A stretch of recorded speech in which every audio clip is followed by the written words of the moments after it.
Patuloy naman ang rehabilitasyon ng Marawi City ayon kay House Ad Hoc Committee on Marawi Rehabilitation and Victims Compensation Chairperson Zia Alonto Adyong. Kaugnay niyan, pinasalamatan rin niya sina Pangulong Marcos Jr. at House Speaker Martin Romualdez dahil sa kanilang pagsuporta sa pagsasaayos ng lungsod. Ang detalye ihahatid sa atin ni Zai Chua.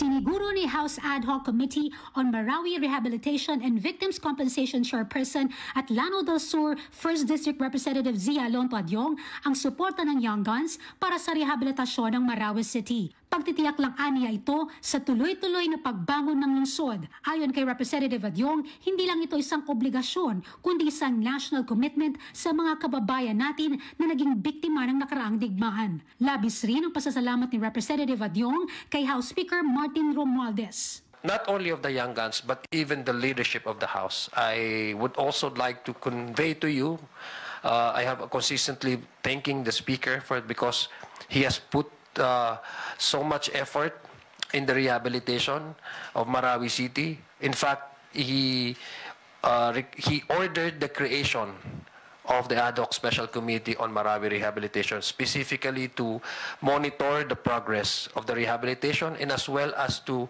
provide justifiable compensation packages for the victims. Pinasalamatan din niya si Pangulong Ferdinand R. Marcos Jr. dahil sa naging pagbisita nito. Gayon din ang ipinabot nitong tulong sa lungsod. Mababatid na sinabi ni Pangulong Marcos Jr. na buksan ang Marawi City General Hospital sa Lanao del Sur sa Agosto para matiyak na ito ay magagamit kaagad ng publiko. Samantala, sinagot naman ni House Assistant Majority Leader and Manila 1st District Representative Ernix Dionisio ang mga issues sa basura sa kanyang distrito. They've been there for decades and they are there for a reason. Alam na nila yung labas-pasok ng basura sa lungsod ng Maynila. Apparently, itong pumalit, hindi nagagampanan maigi. Not to do blames or name-calling or whatever it may be, solutions have to be presented. Para sa totoong balita sa Bagong Pilipinas, Zai Chua, Congress News.